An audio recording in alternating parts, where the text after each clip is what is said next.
Thread2 Interactive. We're a software development firm based in Orlando, Florida, that specializes in entertainment and interactive software.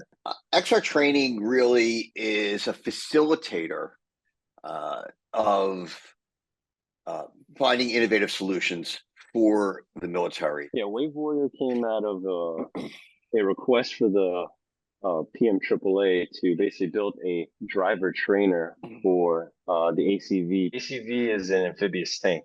We put together a proposal, submitted a solution that provided a lot of off-the-shelf game development tool sets and an interesting take on the application of VR and a 2 degrees of motion base and replica parts. Mash that all together, and that became Wave Warrior. They fielded the ACV a couple of years ago. I guess there's around 250 or so on the street right now without any simulators. This is a 35-ton machine that carries a crew of 3 and can carry 13 Marines in the back in the P variant. And this is a very difficult vehicle to drive.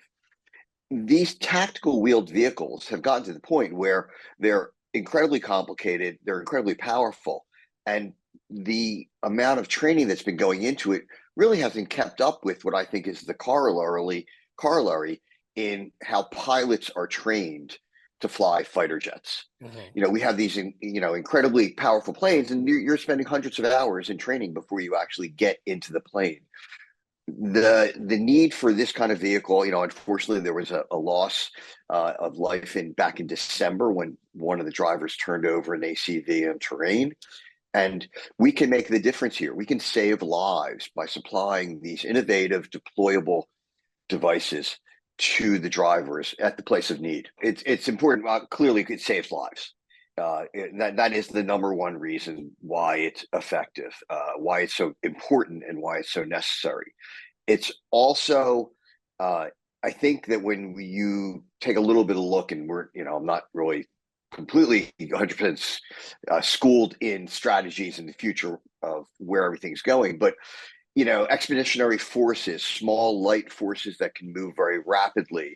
There's a number of vehicles that are going to be fielded in the near future by the Marines and the Army, which are changing, what tactical wheeled vehicles are. You're going from the Hummers to the JLTV on the Army side.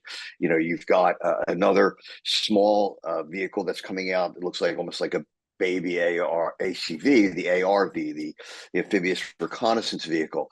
These vehicles are smaller, they're more modern, and this is the direction that we're seeing in the wheeled vehicles. They're complicated. They include all of the electronic warfare and all the comms that you find in the fighter jets, and it's a direction where the military is going. And being able to put these deployable trainers and simulators in Pelican cases and deliver them makes a difference for how the warfighter can deal with this upcoming future.